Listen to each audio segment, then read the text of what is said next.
Halo teman-teman, terima kasih atas kesempatan yang diberikan kepada saya. Perkenalkan, nama saya Yosef Siprianus Sugeng, NIM 2017 410819 semester 7.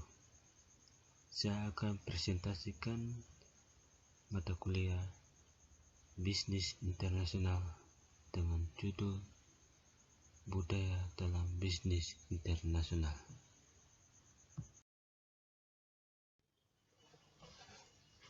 Pertama, budaya dalam lingkup bisnis.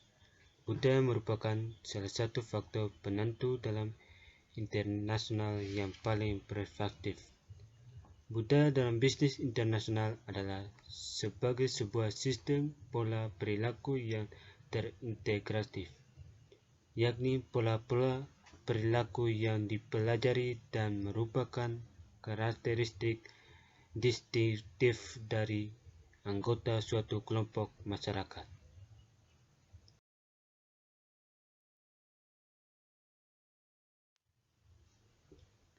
Elemen budaya internasional. Budaya menjangkar identitas seorang individu dan mendikte kode of conduct mereka dalam hampir segala aspek kehidupan. Maka itu, budaya menjadi elemen penting yang perlu diperhatikan dalam bisnis internasional, karena budaya sebagai faktor penyebab adanya perbedaan nilai dan membentuk sikap serta proses perilaku mengatur integrasi manusia dalam dua hal, yakni bagaimana konsumen bersikap dan bagaimana hal tersebut mempengaruhi program pemasaran dalam pasar maupun antar pasar. Unsur-unsur kebudayaan. Ada 7 unsur kebudayaan. Yang pertama, sistem bahasa. Menurut Ensiklopedia Nasional Indonesia, bahasa adalah suatu sistem tanda bunyi yang secara sukarela dipergunakan oleh anggota kelompok sosial untuk bekerja sama, berkomunikasi, dan mengidentifikasi diri. Menurut ilmu antropologi, bahasa adalah sistem perlambangan manusia baik lisan maupun tertulis untuk berkomunikasi satu sama lain. Tanpa bahasa, baik lisan, tertulis maupun bahasa isyarat, manusia akan mengalami kesulitan dalam berkomunikasi. Yang kedua, sistem pengetahuan. Segala sesuatu yang diketahui manusia tentang benda, sifat, keadaan, dan harapan-harapan. Sistem organisasi kemasyarakatan. Sistem kemasyarakatan adalah sistem yang muncul atas kesadaran manusia bahwa mereka memiliki kekurangan sehingga membutuhkan bantuan dari manusia lain. Sistem ini dibutuhkan manusia karena manusia punya kecenderungan untuk berkelompok, sehingga manusia membentuk keluarga dan kelompok sosial lainnya yang lebih besar. Yang keempat, sistem teknologi.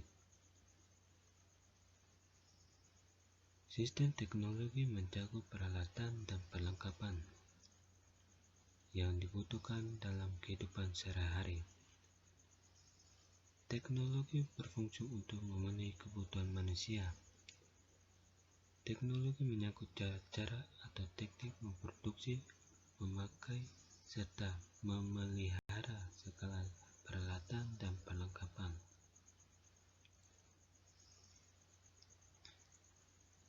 Sistem ekonomi. Sistem ekonomi disebut juga sistem mata pencarian.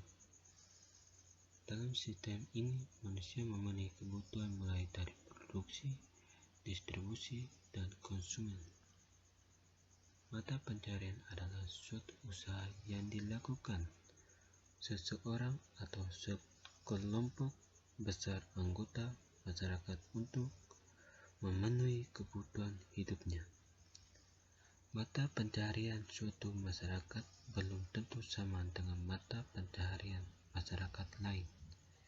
Contoh, sistem mata pencaharian adalah berburu dan meremuk, bertani dan berternak. Sistem religi. Sistem religi disebut juga kepercayaan. Kepercayaan adalah suatu sistem di mana manusia percaya terhadap suatu yang lebih tinggi dari dirinya atau penciptanya.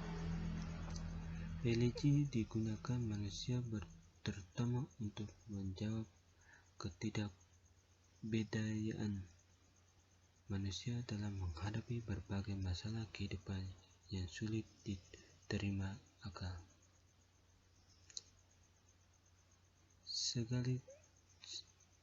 Contohnya agama dan aliran kepercayaan. Yang ketujuh, sistem kesenian. Sistem ini adalah sarana manusia dalam mengekspresi kebebasan dan kreativitasnya. Kesenian merujuk pada unsur keindahan yang berasal dari hati manusia. Contoh, suara seni rupa,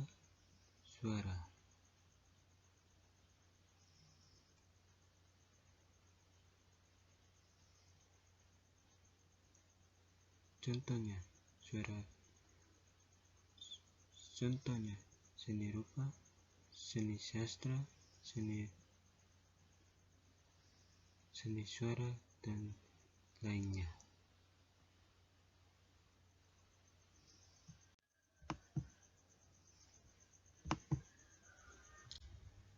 Melihat hutan bukan pohon.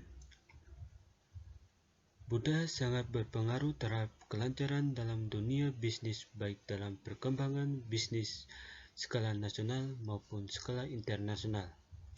Budaya juga sangat berpengaruh semua fungsi, misalnya dalam pemasaran dan nilai, menghambat banyak perusahaan untuk menggunakan bauran pemasaran yang sama di semua pasar.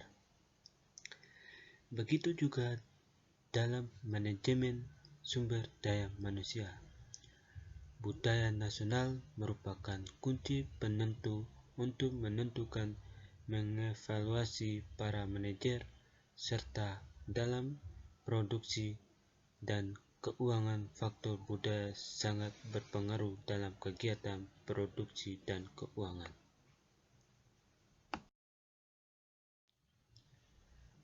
Budaya kontes tinggi dan budaya kontes rendah. Yang pertama, komunikasi kontes tinggi merupakan komunikasi di mana sebagian besar informasi diketahui orang tersebut dan hanya sedikit yang dibagikan sebagian dari pesan. Yang kedua, komunikasi kontes rendah merupakan gaya komunikasi yang bersifat langsung, apa adanya, dan tidak berbelit-belit. Komunikasi yang mana jumlah informasi lebih besar dari yang disampaikan atau pesan verbal mengandung banyak informasi.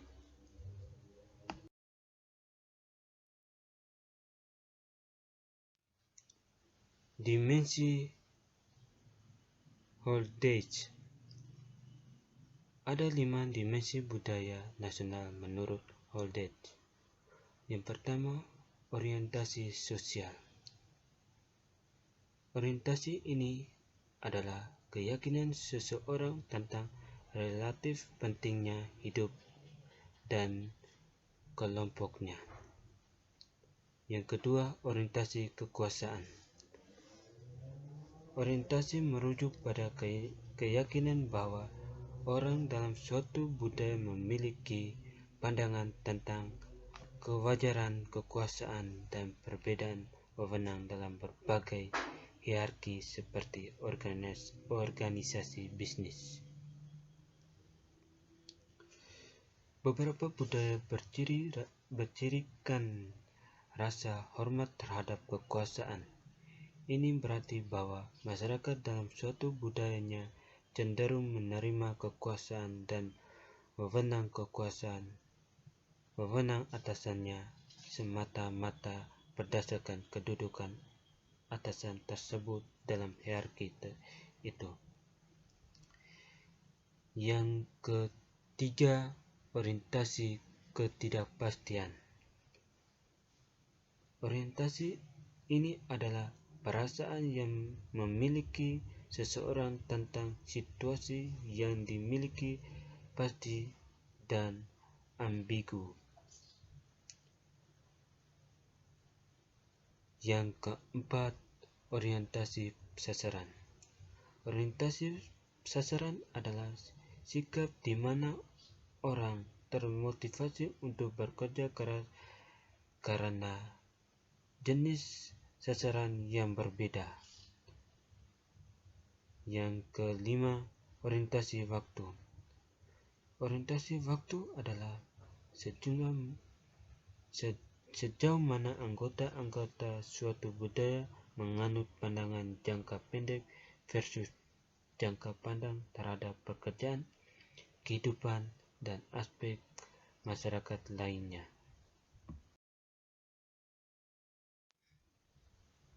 Demikian hasil presentasi saya. Sekian dan terima kasih.